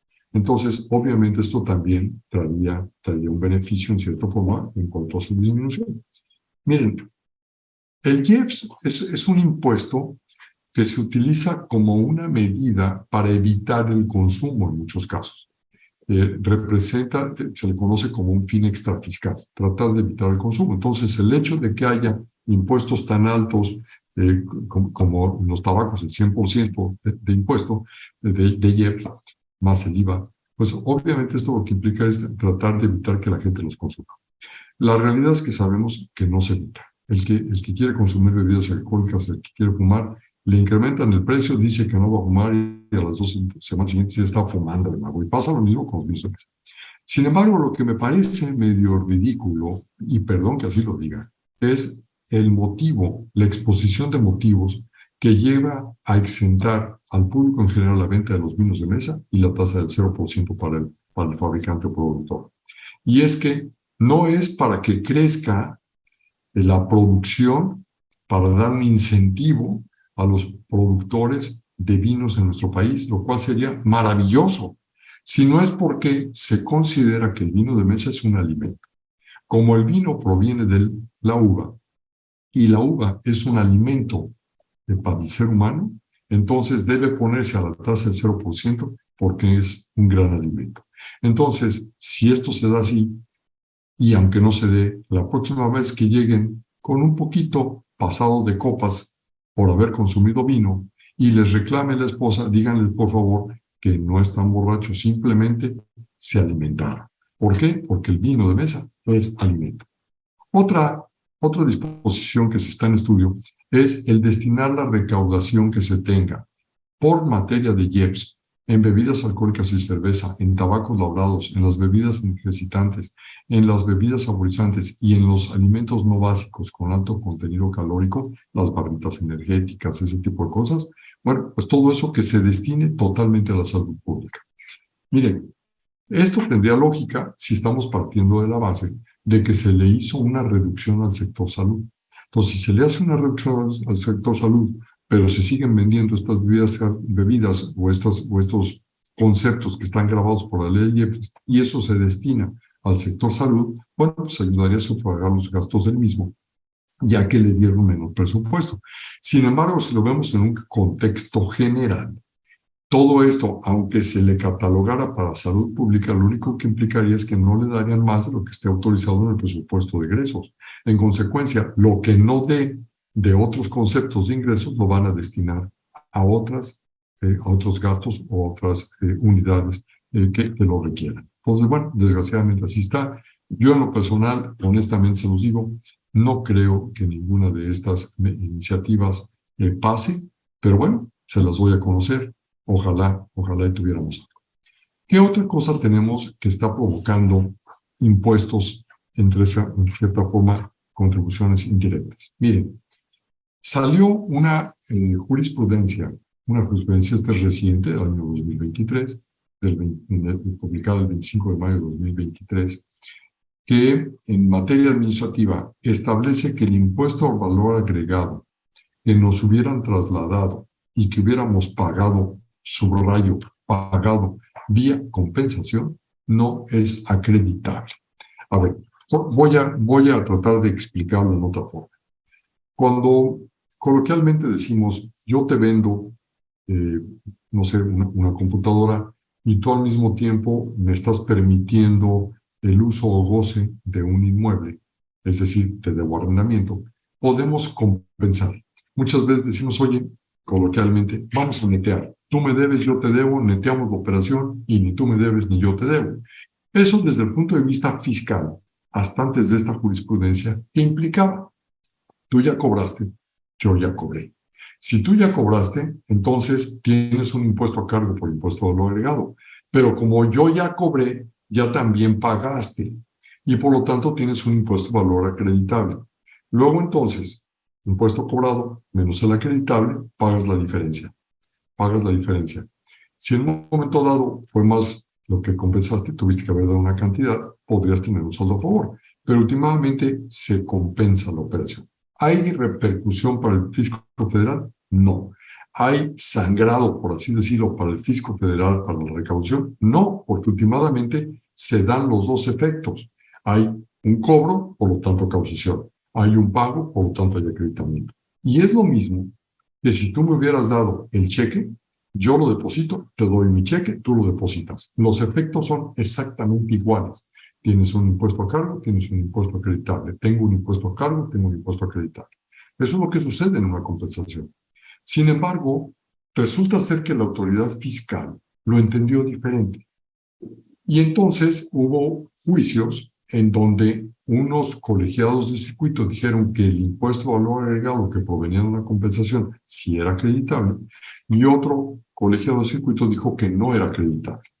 Por lo tanto, al haber habido contradicción de tesis, sube a la Suprema Corte de Justicia de la Nación, la Suprema Corte de Justicia de la Nación lo analiza y dice que no se puede aplicar la compensación civil al impuesto al valor agregado, que los impuestos no son compensables y en consecuencia no se tiene el derecho a acreditamiento. Es decir, el hecho de que hayamos compensado implica que tú tienes un impuesto a cargo por el impuesto al valor agregado que cobraste, pero yo no tengo impuesto acreditable. Por lo tanto, tengo que pagar el impuesto de lo que yo cobré, pero no tengo acreditamiento. Y eso le da más recursos al gobierno federal. Eso es lo que está pasando con esta compensación, desgraciadamente. Es una mala interpretación. Te voy a ser honesto, es una mala interpretación, porque no estamos compensando impuestos, estamos compensando deudas civiles. Y tiene una repercusión fiscal, pero no hay repercusión, sangrado, daño a las arcas de la nación. Pero pareciera ser que lo entendieron diferente. El problema es que esta tesis de jurisprudencia ya existe, ya está en vigor. Y desgraciadamente ya también tengo noticias de requerimientos de la autoridad fiscal en la que ha visto CFDIs emitidos por compensación. Y entonces le está requiriendo a aquellos que utilizaron esos CFDI el no acreditamiento del impuesto al valor agregado que provenía de la compensación. Y en consecuencia, pagar las diferencias con actualización cercana. Grave, porque no se entendió la realidad del concepto. No se entendió que no había ningún daño a las arcas de la nación, a la federación. No lo había, pero está provocando esa situación. Ahora, ¿qué va a pasar? Que además esto se requiere regular. ¿Por qué? Porque entonces, si yo hago una compensación, tengo que emitir un CFDI. Algunas personas me dijeron, oye, pues lo que podemos hacer es compensamos la suerte principal y yo te doy el monto, te doy un cheque o la transferencia de lo que corresponde al IVA mismo que me vas a regresar y en consecuencia compenso la suerte principal, pero pago el IVA y entonces yo tengo el derecho de acreditamiento. Sí, pero uno de los requisitos del acreditamiento es que tengamos un comprobante que ampare la operación.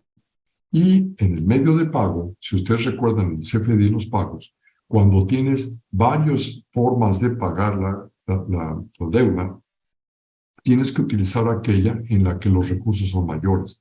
Por lo tanto, como la suerte principal es más alta que el impuesto al valor agregado, siempre será así, porque es solo un 16% de la base.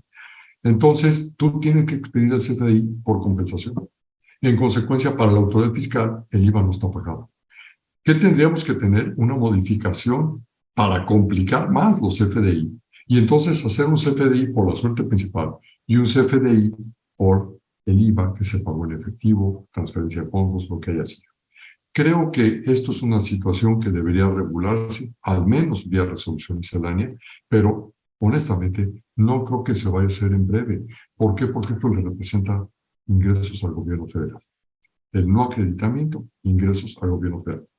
Entonces, bueno, se los dejo, es una forma de contribuir en forma indirecta y ya está en vigor esta tesis, ya la está aplicando la autoridad fiscal y ya hay requerimientos para solicitar el impuesto al valor agregado que hubieras acreditado vía compensación bajo la base de que de acuerdo con esta tesis no tienes el derecho a hacerlo. ¿Qué otros elementos tenemos como reflexión? Y con eso prácticamente voy a terminar, como reflexión de los elementos o conceptos que incrementan la recaudación y que yo le llamo contribuciones indirectas. Una, ya se los había yo comentado, las prestaciones de ley grabadas, aquellos ingresos que para el trabajador son exentos, que estoy obligado por ley a dar. Ustedes recordarán que estoy obligado al reparto de utilidades, pero tengo un monto exento, 15 días de UMA exenta. Estoy obligado a dar un aguinaldo, pero tengo 30 días de UMA exenta. Estoy obligado a una serie de prestaciones, insisto, que la ley me establece y sin embargo no me permiten deducir al 100% lo que son ingresos exentos del trabajador, a pesar de que no es una prestación que yo hubiera otorgado, sino que me obliga una ley. Desgraciadamente hay un gravamen adicional y eso muchas veces no lo vemos, pero es formas de contribuir en una forma indirecta. Los topes de las deducciones. Miren, hay topes para la deducción de viáticos, hay topes para las inversiones, por ejemplo, los automóviles, que hoy siguen estando a 175,000, los de combustión y los híbridos están en 250. Bueno, ese tope no se ha movido en años. Por lo tanto, hoy, ¿qué vehículos tenemos nuevos que estén hasta 175,000 pesos? Ninguno. Tendrías que comprar un vehículo usado para que estés dentro de los topes. Entonces, cada vez que hay inflación, que se incrementan los valores y los precios, pero no se incrementan los topes de las inversiones, del arrendamiento de vehículos, las deducciones personales, los gastos médicos están topados. Bueno, no solo el gasto médico, todas las deducciones personales están topadas. Si te acuerdas, son 5 UMAS anualizadas o 15% del total de tus ingresos acumulables. Si en un momento pasas de eso, ya no es deducción personal permitida y en consecuencia pagas más impuesto. Allá hay contribución indirecta. Estamos pagando más impuesto aunque no nos lo dicen de una forma directa. Y esto que ha provocado, incluso ha provocado evasión. Yo me he encontrado con gente que dice de repente, oye, si ya no puedo deducir la operación porque ya estoy arriba de los topes, pues mejor le voy a decir al médico que no me dé comprobante, le pago en efectivo y todos ganamos. ¿Y quién perdió? Todos como país. ¿Por qué? Porque entonces no hay una recaudación y estamos llevando la economía a la informalidad. Triste, pero son políticas económicas que no comprende la autoridad, que son incorrectas. El estímulo de colegiaturas sigue existiendo, desgraciadamente no se ha elevado a ley, sigue en un decreto, siguen las mismas cantidades, son topes mínimos, que sabemos que el gobierno federal no tiene todos los recursos para darle educación a todo el país que lo necesita, y sin embargo los estímulos en colegiaturas, lo que podemos decir por colegiaturas, no se ha incrementado. En fin, hay una serie de conceptos por ahí que nos provocan esto. Obviamente, si me incrementan el sueldo, pero no tengo permitidas las deducciones personales o están topadas, pues obviamente contribuyo más. La tarifa. Las tarifas no se actualizan anualmente y los incrementos de salario o en la misma proporción que lo hacen los incrementos de salario. Entonces, ¿esto qué implica? Que simple y sencillamente el hecho de que un año a otro me incrementen el sueldo, aunque solo sea la inflación, implica que al no haberse modificado la tarifa voy a pagar más impuestos. Y sobre todo, si cambio de renglón. Acuérdense que nuestra tarifa es progresiva, no es proporcional. No porque yo gane 2,000 pesos y pague 500 pesos de impuesto, por ponerlo fácil el ejemplo, al pagar 4,000 voy a pagar 1,000, no es cierto. Al pagar 4,000 pagas 2,000. Entonces, son progresivas. Entre más ganas, más pagas. Al momento de cambiar de renglón de la tarifa, pagas más. El hecho de que las tablas no se actualicen como lo hacen los salarios en función de la inflación, estamos contribuyendo en forma adicional. Entonces, pues sí, el gobierno puede decir que no hay nuevos impuestos, pero eso no quiere decir que no haya más impuestos. El IVA, lo que les comenté de la compensación universal. En el IEPS, todas las cuotas que existen por ley se incrementan con base en inflación que se calcula de noviembre de un año a noviembre del otro año. Ahorita la estimación la tenemos para este año en aproximadamente el 4.8%. Entonces, ¿qué quiere decir? Que la cuota de tabacos, la cuota de combustibles, las cuotas de bebidas energizantes se van a incrementar para el año que entra. Eso es lo que les quiero decir y es una contribución indirecta. Y en la Ley Federal de Derechos, todas las cuotas que se utilizan para el pago de los derechos, también por disposición de ley, se incrementan con base en la inflación. Es decir, el gobierno federal no pierde. Nosotros pagamos más, aunque no nos incrementen el impuesto, aunque no nos incrementen el ingreso. ¿Y todo por qué? Porque las tarifas no cambian. En fin, son contribuciones que le llamo indirectos y que ayudan a incrementar la recaudación. Y con eso, pues doy por terminado mi participación. Les agradezco mucho el que me hubieran permitido que hiciéramos este análisis, estas reflexiones, tanto sobre la ley de ingresos de la Federación que se está autorizando para el año que entra, el presupuesto de egresos que todavía está en discusión y todos estos conceptos que se encuentran en iniciativas y en estudio todavía por el Congreso de la Unión. Les agradezco mucho su atención y me quedo pendiente de cualquier duda, comentario que pudiera existir para tratar de aclararlo. Encantado. Muchísimas gracias. Muchas gracias, maestro Sergio, como siempre, por este análisis y esta capacidad de síntesis que nos permite tener un panorama general de lo que implica este paquete económico 2024, que como bien lo señala, se ha aprobado en lo general. Habrá que ver qué se aprueba en lo particular, pero muchas gracias, nos deja con muchas reflexiones, muchas inquietudes, seguramente en muchos sectores de los que algunos serán parte, como lo es el tema de salud y sobre todo de la deuda pública. Insisto, nos deja con estas reflexiones. Si me permite, hay pocas preguntas que me gustaría que pudiéramos contestar de una manera breve. Gracias a todos por seguir conectados. Hay muchas felicitaciones para el maestro Sergio por esta brillante ponencia. Nos pregunta Jos Villegas si hay alguna fuente pública de información en donde se pueda consultar las empresas en México de nueva creación y las que han estado cerrando, maestro, de lo que nos comentaba de la liquidación de sobre todo de las empresas extranjeras. Si hay alguna fuente donde podamos ver esa información. De hecho, parte de ello se puede ver en la Secretaría de Economía. También se tiene con los censos económicos, pero estos siempre son tardíos, porque sabemos que los censos económicos no son todos los años.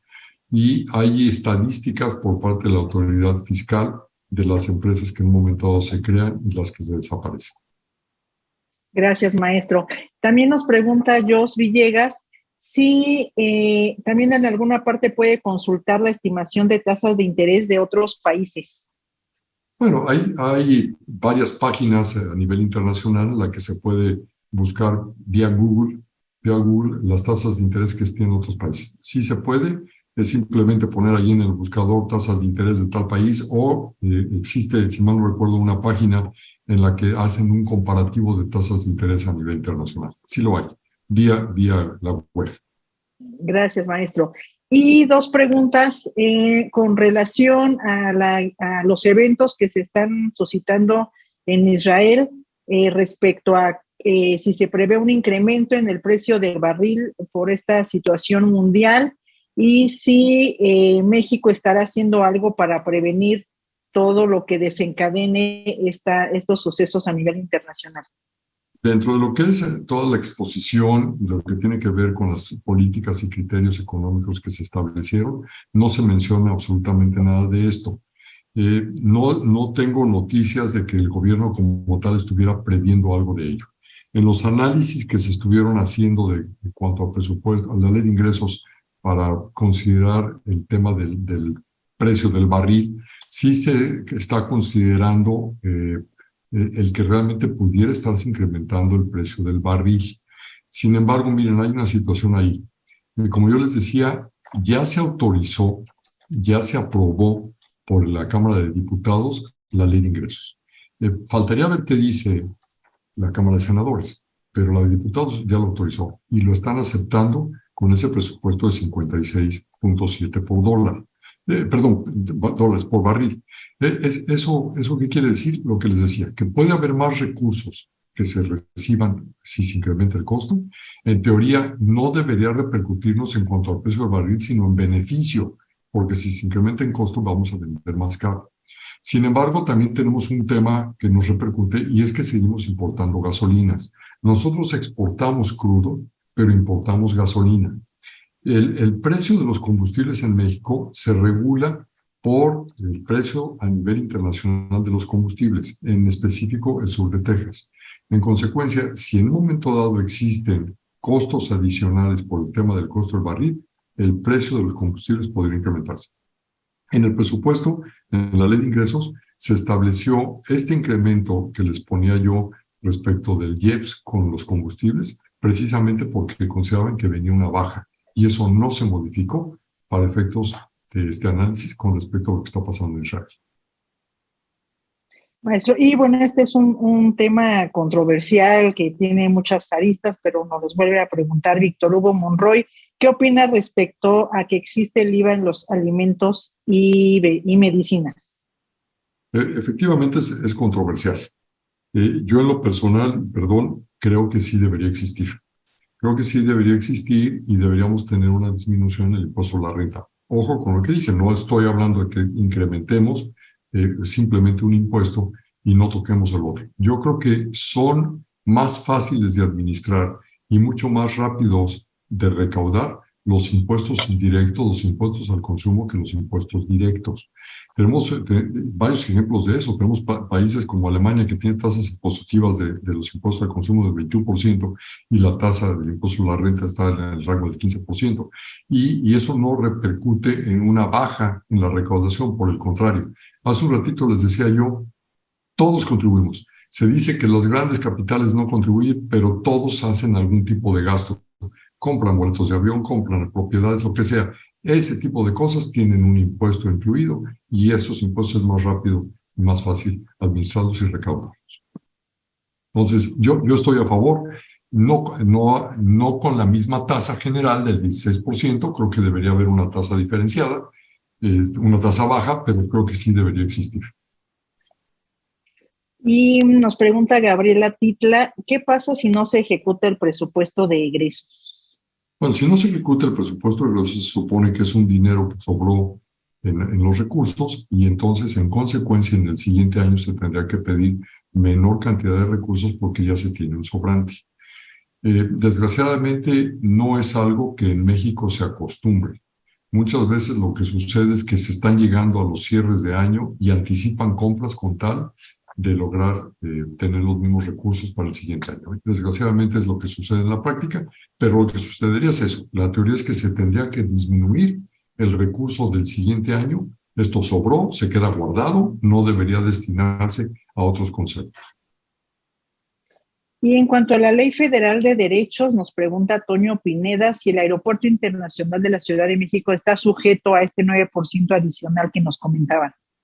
El Aeropuerto Internacional de la Ciudad de México está concesionado, sí hay una concesión. El hecho de que esté interviniendo ahorita los militares o la Marina en cuanto a la vigilancia, no implica que se les haya dado el 100% la concesión. Gracias, maestro. Pues llegamos así a las dudas que nos hicieron favor de hacernos llegar y a continuación procedo a dar lectura del reconocimiento que le otorga la Universidad Nacional Autónoma de México, Facultad de Contaduría y Administración, División de Educación Continua. Otorga el presente reconocimiento a Sergio Santinelli Grajales por su participación en el webinar Análisis del Paquete Económico e Iniciativas Fiscales 2024 y su impacto en la economía, impartido el 19 de octubre de 2023 con duración de 90 minutos. Por mi raza hablaré el espíritu, Ciudad Universitaria, Ciudad de México, a 19 de octubre del 2023. Firma el maestro Tomás Humberto Rubio Pérez, director de la Facultad de Contaduría y Administración.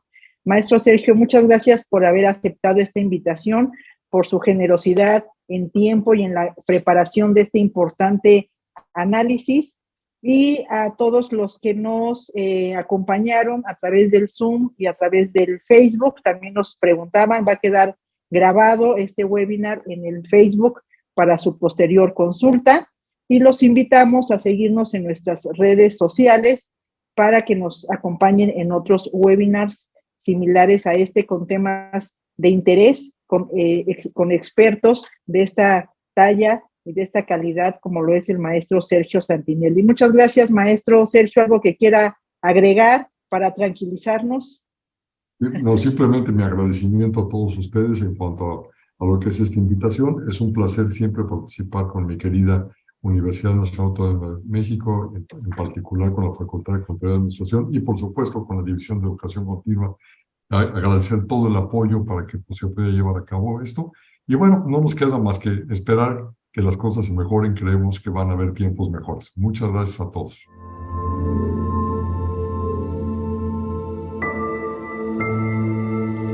División de Educación Continua.